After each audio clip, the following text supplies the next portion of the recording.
Graça e paz.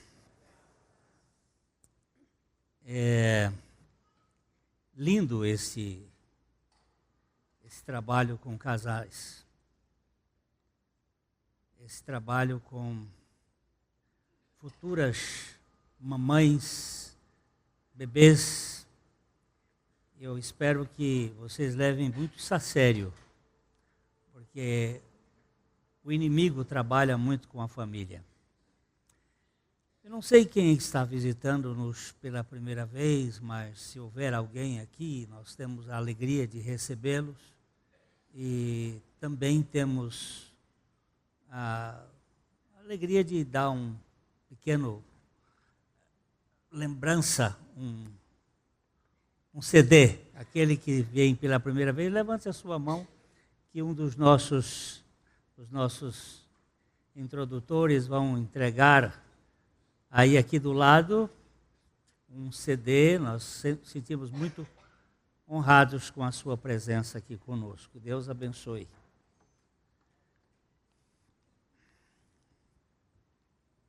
Quero agradecer muito o carinho de irmãos que nos mandaram uma porção de mensagens hoje.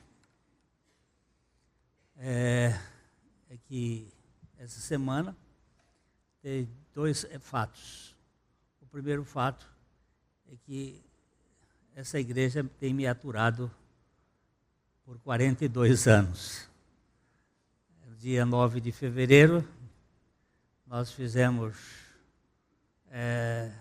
42 anos de relacionamento, de comunhão, de interação, igreja, ministério. Eu louvo ao Senhor por isso. E também hoje, pelos 71 anos de idade. Estou agora passando um pouco da idade de debutar. Então, eu agradeço todo o carinho e o afeto que os irmãos têm mandado, muitas mensagens de afeto, de alegria, de carinho, e eu agradeço ao Pai e aos irmãos por tudo isso. Vamos abrir as nossas Bíblias em Daniel, no capítulo 9.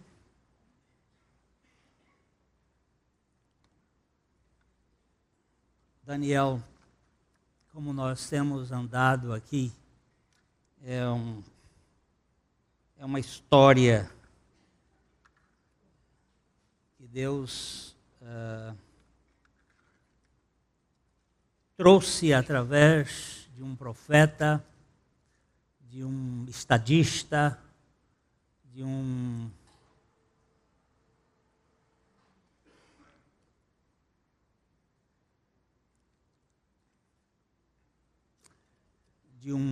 homem que tinha uma sensibilidade especial. Nós já estamos aqui no capítulo 9, os versos 20 até 27, para tornar a ler e andar um pouco mais nesta revelação do profeta Daniel. Daniel 9, de 20 a 27. Falava eu ainda e orava e confessava o meu pecado e o pecado do meu povo de Israel, e lançava a minha súplica perante a face do Senhor, meu Deus, pelo monte santo do meu Deus. Falava ainda na oração, quando o homem Gabriel, que eu tinha observado na minha visão ao princípio, veio rapidamente, voando, e me tocou à hora do sacrifício da tarde. Ele queria instruir-me, falou comigo e disse: Daniel, agora saí para fazer-te entender o sentido. No princípio das tuas súplicas saiu a ordem, e eu vim para te declarar, porque és muito amado. Considera, pois, a coisa e entende a visão. 70 semanas estão determinadas sobre o teu povo e sobre a tua santa cidade, para fazer cessar a transgressão, para dar fim aos pecados, para expiar a iniquidade, para trazer a justiça eterna, para selar a visão e a profecia e para ungir o Santo dos Santos.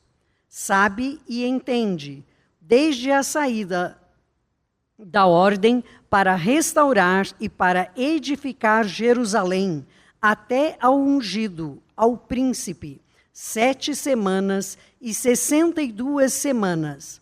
As praças e as circunvalações se reedificarão, mas em tempos angustiosos.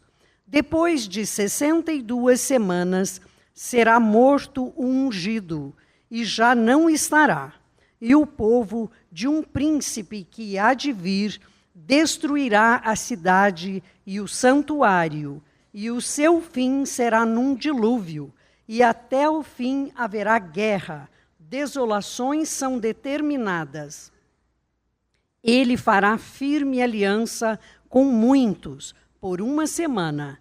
Na metade da semana, fará cessar o sacrifício e a oferta de manjares. Sobre a asa das abominações virá o assolador, até que a destruição que está determinada se derrame sobre ele.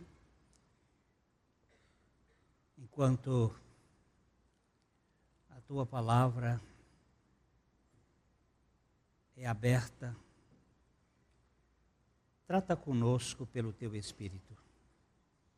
Revela-nos a pessoa do teu Filho. Dá a experiência de regeneração a tantos quantos o Senhor tem escolhido para a tua obra. E alegra-nos o coração, edificando-nos. Nós te pedimos em nome de Jesus. Amém. Esse texto é uma espécie de bilhete do céu. O anjo Gabriel, emissário de Deus, traz ao profeta Daniel o que vai acontecer na história,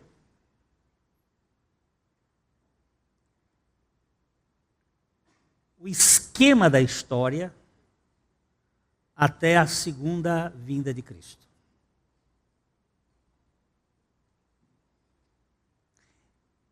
É um resumo dos acontecimentos da história. Os versos 24 e 25, eles... Obrigado pelos voluntários. Na verdade, no reino de Deus não existe voluntários. Existe comissionados e chamados. Voluntários fica por conta do sistema do mundo. E Deus deu aí 2 versículos, 3 versículos, todo o acontecimento da história. Então, os versos 24, 25, 26, 27 aí, é a síntese. 70 semanas, já vimos isso aqui. 70 semanas são 400, que na verdade não é, no original, semanas, 70 setes. 70 setes são 490. São 490 anos que estão determinados sobre o teu povo, sobre a tua santa cidade. O povo é Israel. A santa cidade é Jerusalém. Israel não é só as tribos do norte, mas também as tribos do sul e o Israel de Deus. Se bem que a igreja não está contada nesta profecia aqui. Ela entra nos efeitos da profecia. Mas as 70 semanas sobre o seu povo, a tua santa cidade, para fazer cessar. Aqui nós temos os 5 ou 6 pontos capilares da revelação desta profecia. Fazer cessar a transgressão. Este é o, vamos dizer assim, o ponto ligado à obra de Adão, ao pecado original. Aquela coisa que nós temos por natureza, um princípio de rebelião. Então ele está dizendo, olha, 70 semanas vão acontecer uma série de coisas, mas depois da 79ª semana vai acontecer tudo isto que está aqui falando, fazer cessar a transgressão. Para Deus, Jesus Cristo é o último Adão. Ele morreu na cruz não simplesmente como um mero representante. Ele é o último. Cessou a transgressão. Para Deus. A segunda coisa que ele está dizendo é que é para dar fim aos pecados. Nós já vimos isso aqui na vez passada, que não existe mais onde a galinha cisque para encontrar pecados. Vejo gente ciscando, mas Jesus já aniquilou o pecado. Pelo sacrifício de si mesmo. Uma vez para sempre.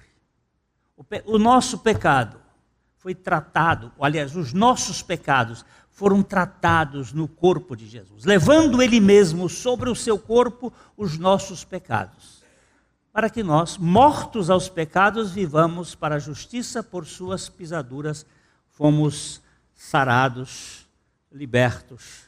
Então, Ele tratou com o pecado lá na cruz, com os pecados lá na cruz. Hoje nós vamos parar um pouquinho aqui para expiar a iniquidade. Expiar a iniquidade. Depois, para trazer a justiça eterna, porque a justiça humana ela é provisória e ela não passa de trapo de imundícia. E Jesus, na cruz, trouxe uma justiça eterna. E, para dizer como um ministro imexível, não dá para mexer nesse assunto mais, porque ela satisfez o caráter da dignidade divina. Para selar a visão e a profecia, essa profecia tem um efeito histórico e Jesus realizou uma obra e selou esta profecia, e para ungir o Santo dos Santos. Que nós vamos ter que analisar se foi só uma unção naquele momento ou se essa unção tem sentido mais para o futuro. Então, hoje nós vamos gastar um pouquinho de tempo nessa expressão expiar a iniquidade. A primeira vez que aparece a palavra iniquidade na Bíblia é em Gênesis capítulo 4, versículo 13. Infelizmente, as traduções de 1917 para cá, elas não usam essa expressão. Eu tive que buscar uma versão espanhola, outra americana e versões mais antigas que vão usar a palavra iniquidade. A Reina Valera, que é a tradução espanhola de 1909, traduz bem esta expressão. Mas vamos ler primeiro em português a tradução depois de 1945. Por que eu estou querendo falar isso?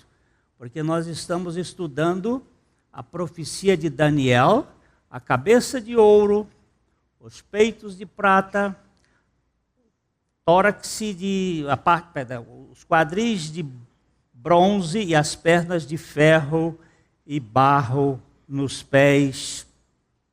Isto representando 4 governos, 4 reinos contra o ungido do Salmo 2, que os reis conspiram contra o ungido de Deus, contra o Cristo. Isto começou com Nabucodonosor, Império Babilônico, passou pelo Império Medo-Persa, passou pelo Império Grego, passou pelo Império Romano, e o Império Romano não acabou, como muitos acreditam que tem acabado. Ele simplesmente transferiu-se tanto para o otomano como para o Império daquela perna do Oriente, dos turcos com os russos, de que hoje eles terminaram no ano de 1917, na Primeira Guerra Mundial. O acordo que foi feito, e passamos a viver a ideia dos artelhos, da confederação dos 10 poderes de Roma que estão por trás da nova ordem mundial, que é este que administra a dengue, a zika e tudo que dá zika neste mundo. Eles são responsáveis por esta atitude, que às vezes a gente acha que não, que tudo é aleatório, que não existem essas coisas, mas fica por conta da cabeça de quem quiser. O problema é que a Bíblia tem estabelecido um processo, e isto vai acontecer ipsis literis, sem sombra de dúvida. Tudo que foi escrito para o nosso ensino foi escrito para que, pela consolação e paciência das Escrituras, nós tenhamos esperança. Deus não nos quer manter ignorantes e nem fora da realidade. Agora, a primeira vez que aparece, então, a palavra iniquidade na Bíblia, ela aparece em Gênesis capítulo 4, verso 13. Então disse Caim ao Senhor: é tamanho o meu castigo que já não posso suportá-lo. Engraçado, não é? Não é castigo. A palavra aí não tem o sentido de castigo. A palavra aí é avon. Quando você compra avon, você está comprando iniquidade. A palavra é iniquidade. A Bíblia tem várias palavras para pecado. A primeira palavra que aparece para o pecado é o pecado que jaz à porta, é chatá, é o representante da obra de Cristo, mas aqui não, aqui é avon, a iniquidade. A versão que eu falei da Reina Valera, aí eu vou tentar no meu portunhol, ele diz assim: e dijo Caim a Jeová, grande és mi iniquidade para ser perdonada. Grande é a minha iniquidade para ser perdoada. Essa é uma tradução que equivale muito proximamente ao que foi dito na língua hebraica. Iniquidade é a natureza perversa do ser caído. Perversão não quer dizer totalmente maligno, porém radicalmente contrário ao projeto de Deus, ao propósito de Deus. Um ser iníquo necessariamente não quer dizer uma pessoa absolutamente má, mas um ser que, mesmo fazendo coisas boas, as faz para levar vantagens para o seu ego e para se vangloriar. O que caracteriza a queda não é a malignidade plena, mas todo tipo de bondade que tem por objetivo a glória e a exaltação do ser humano. Muitas vezes nós queremos ser admirados. Outro dia um irmão me disse uma coisa que eu comecei a pensar. Ele disse: eu não gostaria que Deus me amasse. Eu gostaria que Deus me admirasse. Que isto é o fruto do pecado. Nós gostaríamos mais de ser admirados do que amados. Reconhecidos, vistos. Isto é que está por trás da iniquidade. Não é essa coisa de Goethe ou de Hitler, essa coisa de exterminação em massa. Não é essa perversão só do ponto de vista da malignidade, mas também da bondade. A iniquidade não é apenas fazer o que é mal, mas também fazer o que é bom com a intenção de ser aplaudido e apreciado.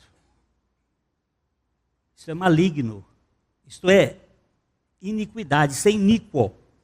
É verdade, é viver sobre o foco do egoísmo ou da egolatria.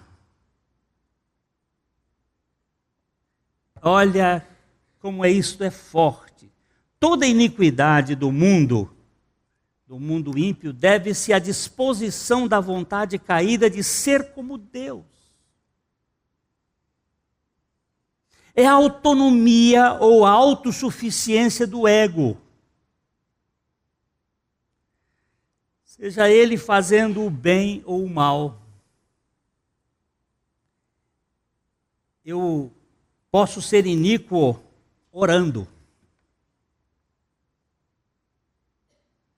Quando uma pessoa ora em público, como Jesus contou, que ela procura uma praça pública para orar, para ser visto pelos homens, isso é iníquo.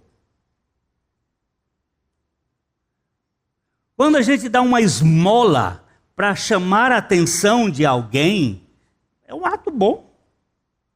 Mas no fundo, ali está uma atitude iníqua. Eu vi isso agora no meu neto, de 8 meses. Ele querendo ser visto e aplaudido. O bichinho já traz na ponta a coisa, quando ele percebe que os olhos da plateia estão voltados para ele, a cena toma um interesse de artista de teatro já bastante experiente. Ele vê que ele está sendo a causa e o motivo da apreciação. Isto faz parte da questão da iniquidade. Nós às vezes pensamos que iníquo é aquele que faz só a coisa ruim. O iníquo, quando ele se manifestar, aquele que é o chefe do que Daniel vai falar lá, que ele vai aparecer e vai se manifestar, e que o Senhor vai depois matá-lo com o sopro da sua boca, segundo o apóstolo Paulo conta em Tessalonicenses e Apocalipse, ele faz coisas boas. Ele é cheio de milagres e de bondades. Então nós precisamos ter a noção de que iniquidade não se trata de só olhar aquele lado mais, não é, mais indigno da perversão humana. Eu posso fazer algumas coisas, como por exemplo, aquele juiz iníquo que Jesus se referiu a ele. Que uma mulher tinha uma demanda e ela ia ao juiz, não é? E o juiz era um juiz iníquo. A Bíblia usa essa expressão. E ela dizia: julga a minha causa, doutor. Ele não era, aquele juiz não era o doutor Sérgio Moro. Era um juiz lá do Supremo. Saiu, sem querer, mas saiu. E ela dizia: julga a minha causa, doutor. E ele: não quero julgar. Mas de tanto a mulher insistir com aquele juiz, ele disse: é bem verdade que eu não temo a Deus e nem respeito o homem algum. Mas para que essa mulher não venha me importunar outra vez, eu vou julgar a causa. Fez coisas boas, de bondade, julgou. Então não tente entender que iniquidade é aquele sujeito que me deixou de boca aberta essa semana. Numa dessas cenas televisivas, eu raramente estou vendo televisão, mas eu fui assistir um pouco do jornal. E quando eu vi aquele moço que, depois de ter feito o seu trabalho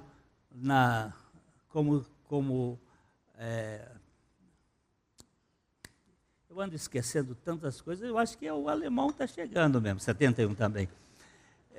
Como garçom de um restaurante em São Paulo, ele pegou a sua namorada e foi levá-la em casa, estava voltando a pé.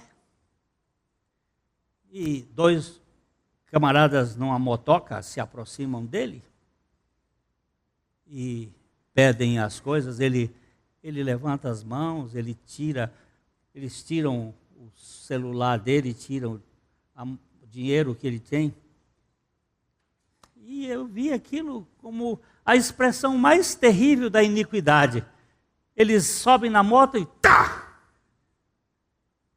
Misericórdia, meu Deus. Que coisa mais triste. Isto é o lado perverso da iniquidade, o lado mais indigno da iniquidade. Mas não é só esse, não. O lado da bondade iníqua. Que você às vezes está criando uma criancinha com objetivos de autossalvação. Isso é iníquo. Isso eu ouvi de uma mulher. Pastor, essa criança eu criei, eu acho que Deus vai valorizar o que eu fiz na minha salvação. Fez coisas boas para aquela criança, mas com o propósito de autossalvação, isso é iníquo. Tudo que nós fizermos para sermos reconhecidos, Deus não vai levar em conta disso. Deus não vai levar em conta. Iniquidade é tanto roubar como dar esmolas, comandado pelo ego. É tanto matar como cuidar de criancinhas para exibir como troféu de justiça própria. Iniquidade é tanto o mal que denigre quanto o bem que exalta.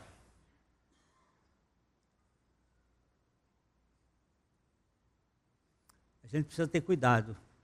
A minha natureza iníqua precisava ser e precisa ser expiada. A transgressão da raça foi nocauteada na cruz. Ali na cruz, acabou. Jesus é o último Adão. Todos os nossos pecados, Jesus pôs fim neles, levando-os à cruz. Eu gostaria só relembrar. Eu já citei o texto aqui, mas eu quero que ponha na tela esse texto de 1 Pedro, capítulo 2, versículo 23. Nós vamos ler daí para frente, um pouco mais. 23, 24, até o 25. Pois ele, quando ultrajado, não revidava com ultraje, quando maltratado, não fazia ameaças, mas entregava-se àquele que julga retamente.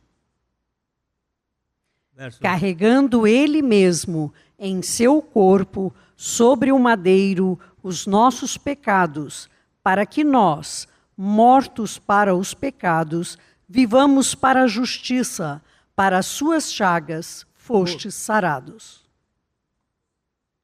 Continua o verso 25. Porque estáveis desgarrados como ovelhas, agora, porém, vós convertestes ao pastor e bispo da vossa alma. Muito bem, vamos voltar para o verso 24, carregando ele mesmo, Jesus, carregando em seu corpo sobre o madeiro, o quê? Os nossos pecados. Nossos de quem, meus irmãos? Nossos de quem? Nós precisamos voltar para Mateus capítulo 1, versículo 21. Vamos lá. A gente não tem pressa. Eu disse assim, se terminar o livro de Daniel, muito bem, até Jesus voltar. Porque ele pode voltar amanhã. Alguém outro dia disse assim, pastor, o senhor fica falando que Jesus pode voltar? Pode voltar. É hoje. Não é amanhã, não. Eu posso voltar a qualquer momento. Eu não sei se eu vou terminar Daniel, nem se eu vou terminar esse culto aqui. Seria tão bom se não terminasse. Não é? A gente já saía daqui para a casa do papai. Agora, nós não sabemos. Nós não temos essa situação de controle. Mas de quem são os pecados que ele carregou no seu corpo sobre o madeiro? Olha lá, ela dará à luz um filho, ela Maria, isso é o mesmo Gabriel conversando com José. Lá ele estava conversando com Daniela, aqui ele está conversando com José. E, em sonho, mas e ele será, seu nome será Jesus, porque ele salvará o seu povo dos pecados deles. Esse povo aqui são todos aqueles que vierem a crer no Senhor. Veio para o que era seu, seus não receberam, mas a todos quantos o receberam, deu-lhes o poder de serem feitos filhos de Deus, a saber, os que creem no seu nome, os quais não nasceram do sangue, nem da vontade da carne, nem da vontade do varão, mas de Deus. Foi Deus que fez essa obra. E ele levou sobre o madeiro os nossos pecados. Quantos pecados Jesus levou?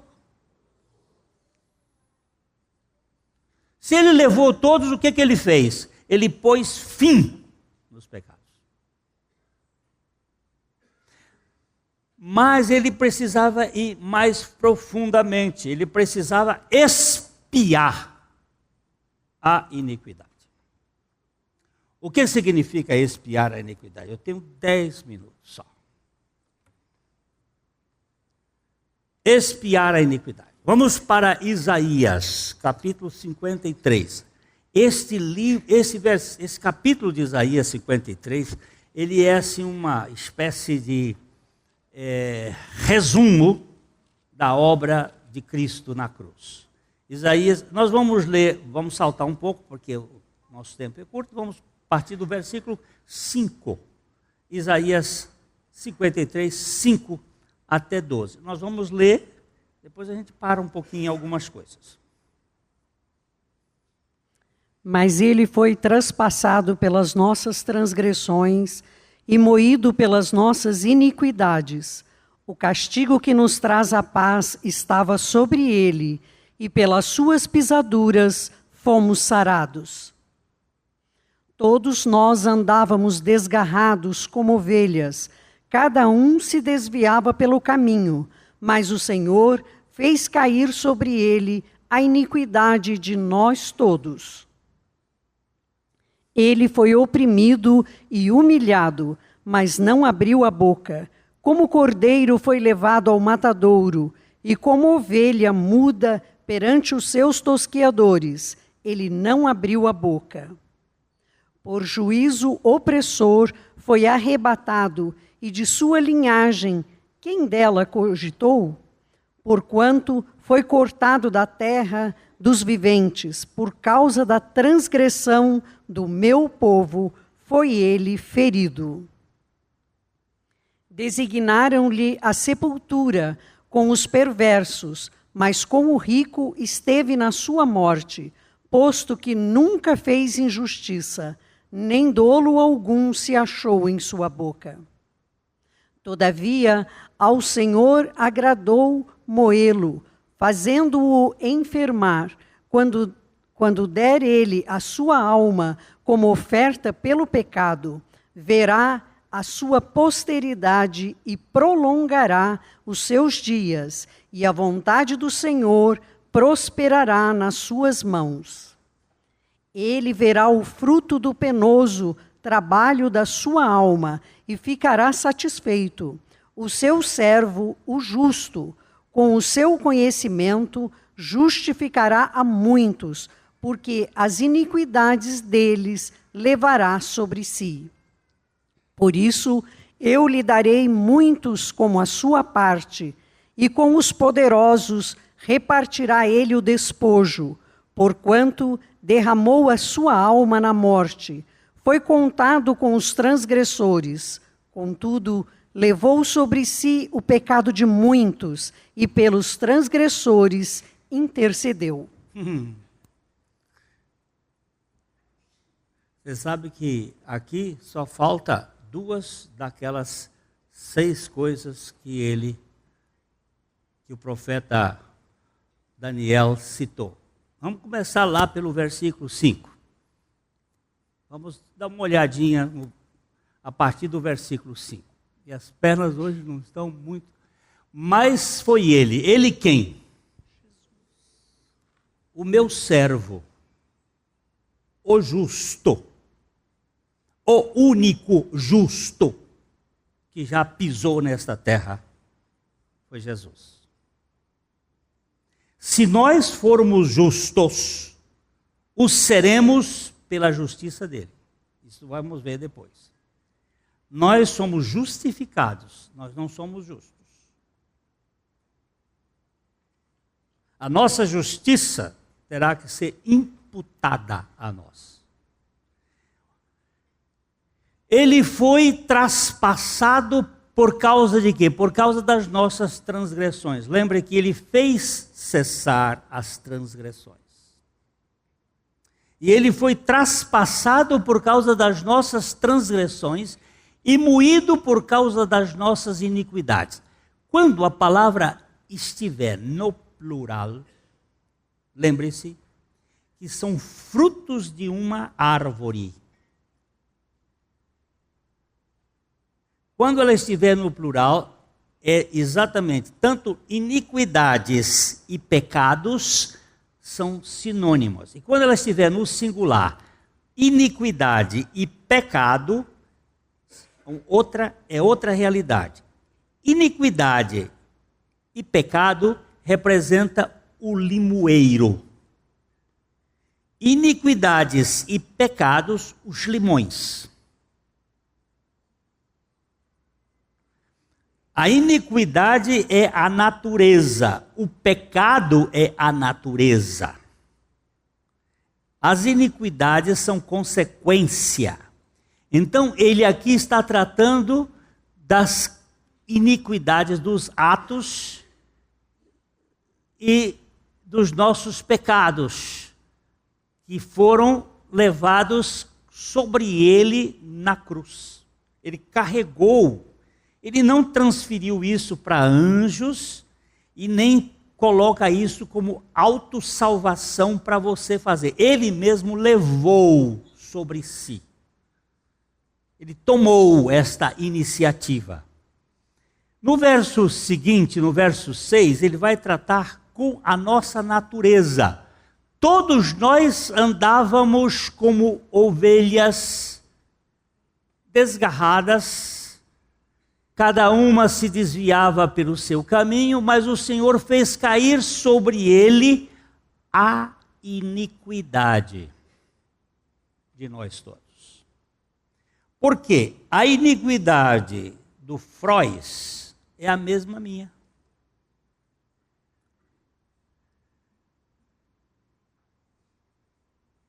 É a mesma do Rossi. Não existe duas iniquidades diferentes. Por isso que Caim disse: a minha iniquidade não pode ser perdoada. Ela tem que ser expiada. E essa palavra expiar, nós temos ela em inglês, que é a palavra atonement. Et é a preposição para. One, um. E ment é a formação de um substantivo, que significa reconciliar. Expiar significa quando dois que estão brigando, um carrega toda a coisa que vai desfazer a inimizade. Então Jesus, ao ser levado à cruz, o Pai fez cair sobre ele a iniquidade de nós todos.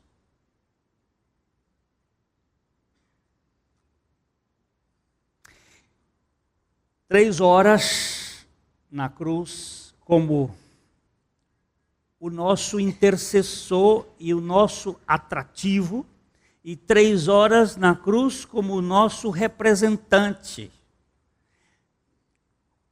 De 9 horas da manhã, nós lembramos que Daniel disse que foi no horário da tarde que veio, que tinha terminado o período dos sacrifícios. Tinha um sacrifício às 9 e um sacrifício às 3. Foi o tempo que Jesus ficou na cruz. De 9 a meio-dia, Jesus estava morrendo por mim. Ele era meu, ele estava ali tomando a minha causa. Dali para frente, ele estava morrendo como eu. Eu estava nele. Deus fez cair, o sol escureceu, a luz apagou, porque ele se tornou o ser mais feio da face da terra. Por que ele se tornou o ser mais feio da face da terra? Porque ele estava me levando.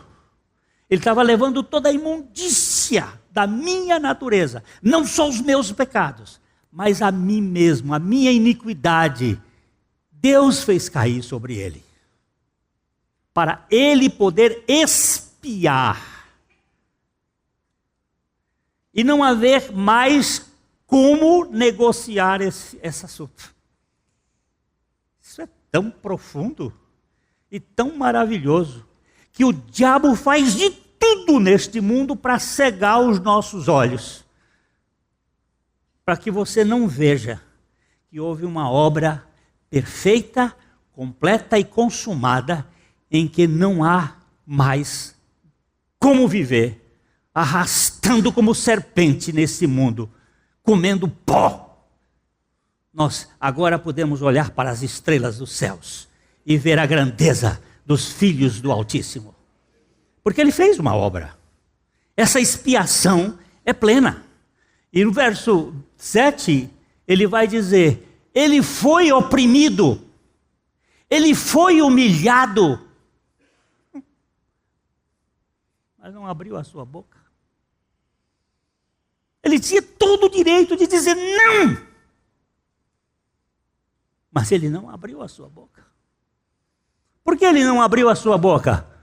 Porque, como um cordeiro mudo perante os seus tosqueadores, ele estava realizando uma obra de expiação. Ele não estava ali como um vitimado. Ele estava ali como aquele representante, dizendo: esta causa é minha e eu preciso libertar este meu povo dos seus pecados, mas também da sua natureza que volta para a lama.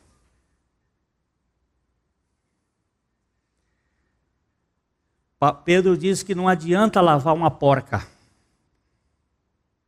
Você lava a porca, e o que acontece com a porca lavada? Ela volta para o seu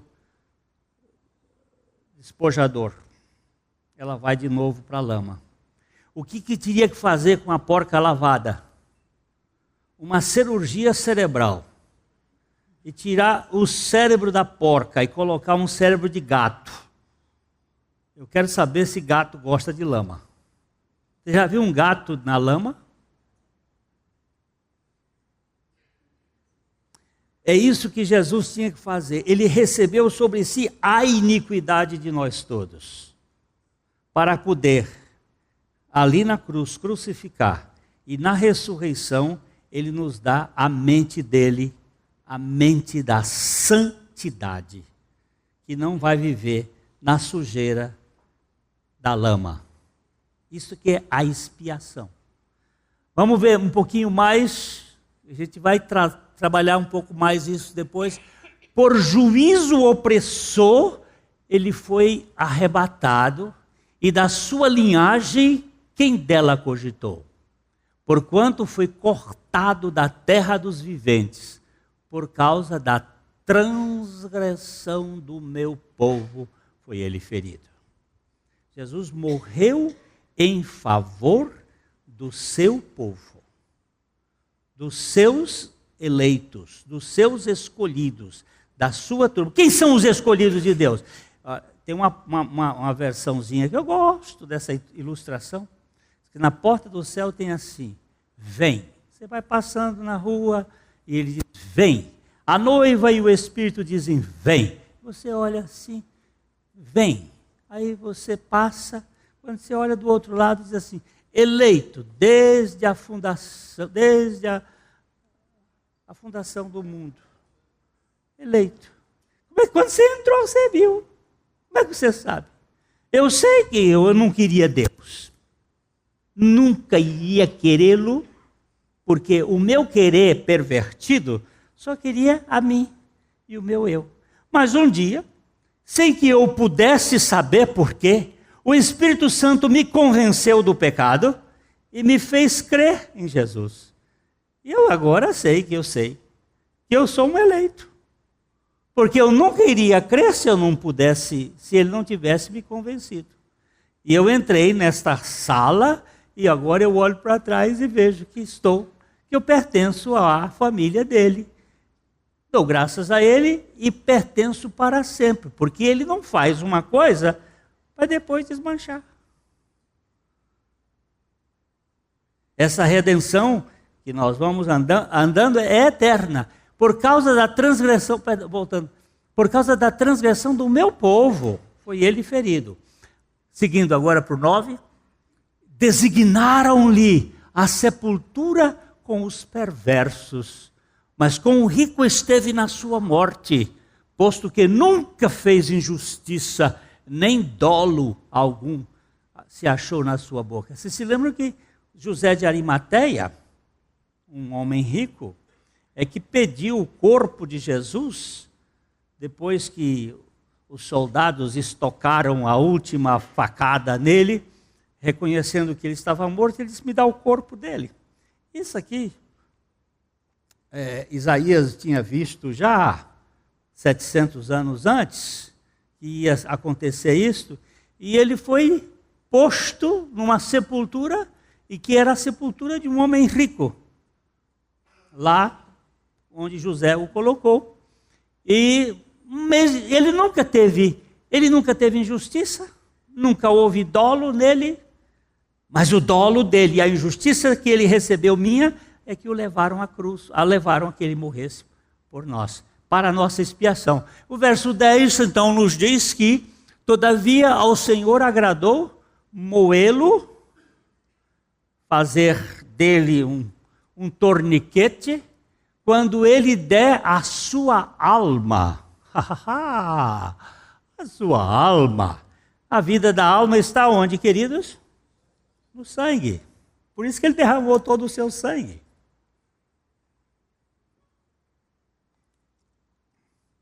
Quando der a sua alma como oferta pelo pecado e não pelos pecados.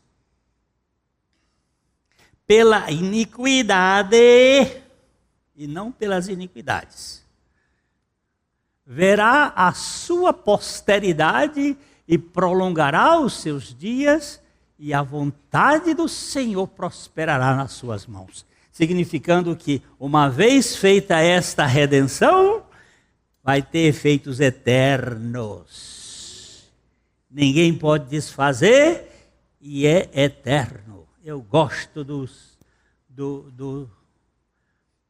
Aleluia de Handel. Eu gosto de ouvir quando ele diz, e é para sempre, e sempre, e sempre. Aleluia, aleluia, aleluia, aleluia, aleluia, aleluia, aleluia e aleluia 7 vezes. Rei dos reis, Senhor dos senhores, e para sempre, e sempre, e sempre, e sempre, e sempre. Acabou, meu filho, não tem o que você desmanchar. Essa obra foi perfeita.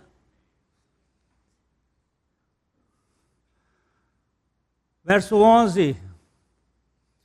Ele verá o fruto do penoso trabalho de sua alma e ficará satisfeito. E não só ele ficou satisfeito, a Trindade ficou satisfeita. O meu servo, o justo, com o seu conhecimento, justificará a muitos. Domingo passado o irmão ficou muito zangado comigo por causa desse muitos da Bíblia aqui. De meu filho eu não escrevi a Bíblia. Mas foram todos! Não foram todos, foram muitos. Porque quem não crê, não tem.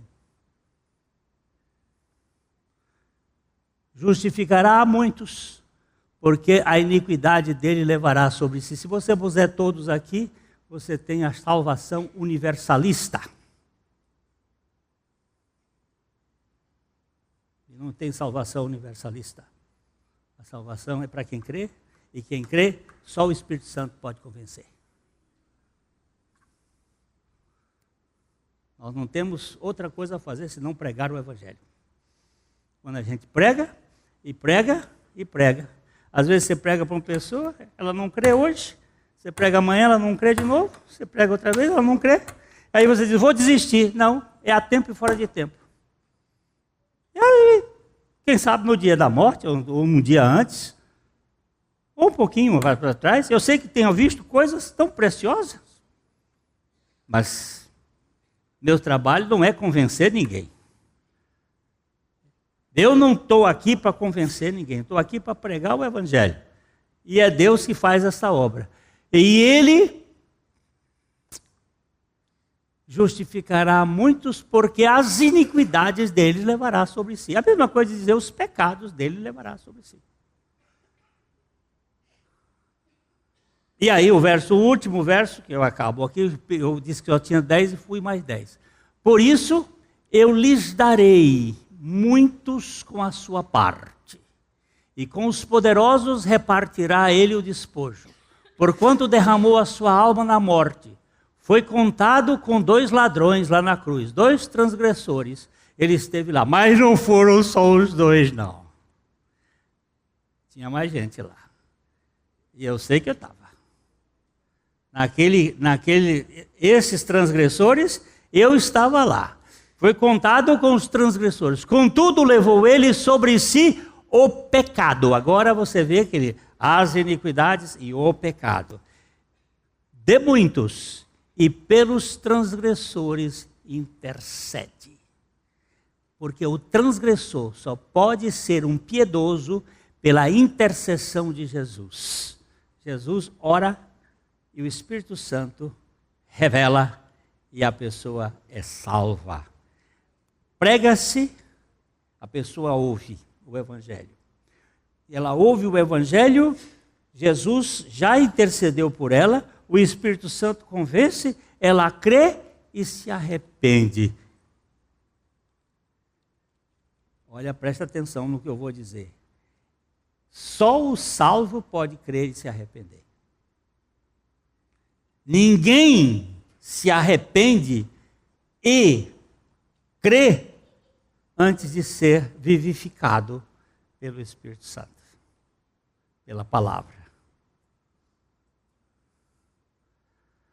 Porque um ímpio não poderia ter fé, porque se ele tivesse fé, a fé seria atributo de justificação, seria mérito pessoal.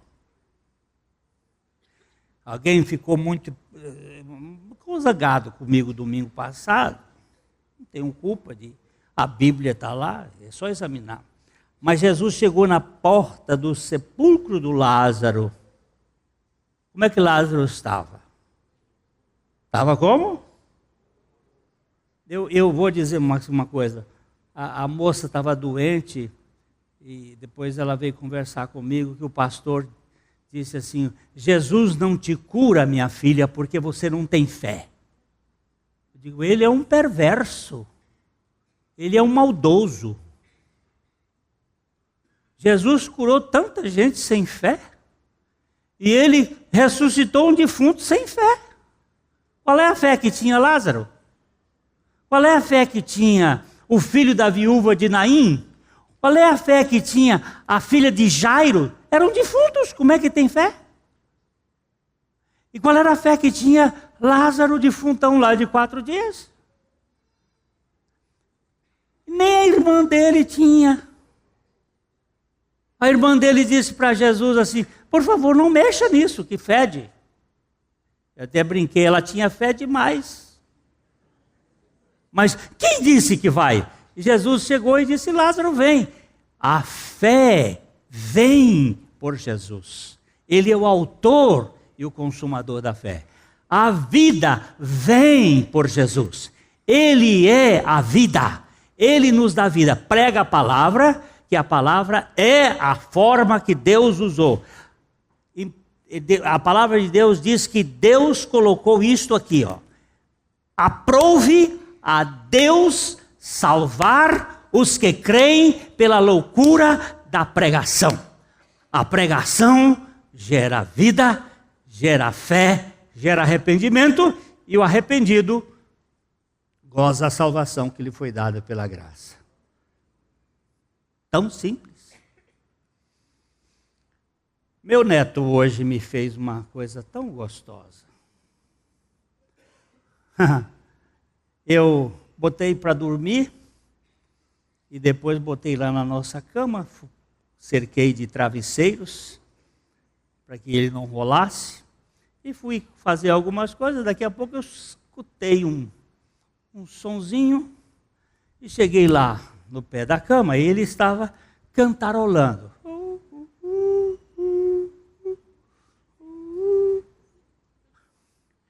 E eu fiquei ali embevecido, porque avô é um troço.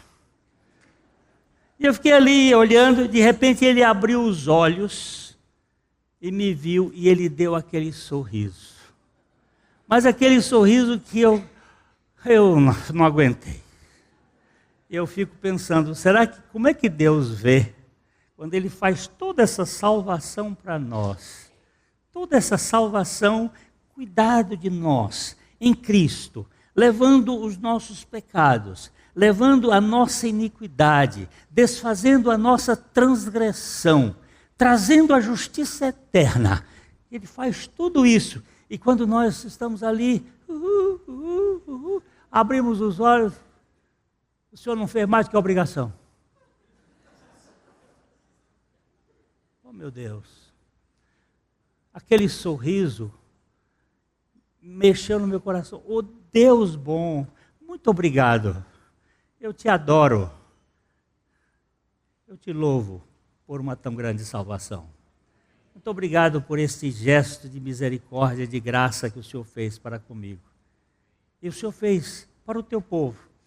Você sabe que você é do povo de Deus se você crê. E você sabe que crê, porque o Espírito Santo convence no seu coração. E você sabe que você é filho de Deus, porque o Espírito Santo testifica no seu coração que Abba é nosso Pai. Isso é tão precioso. não é perfeição estética e ética, é a perfeição relacional de um coração que depende do Senhor.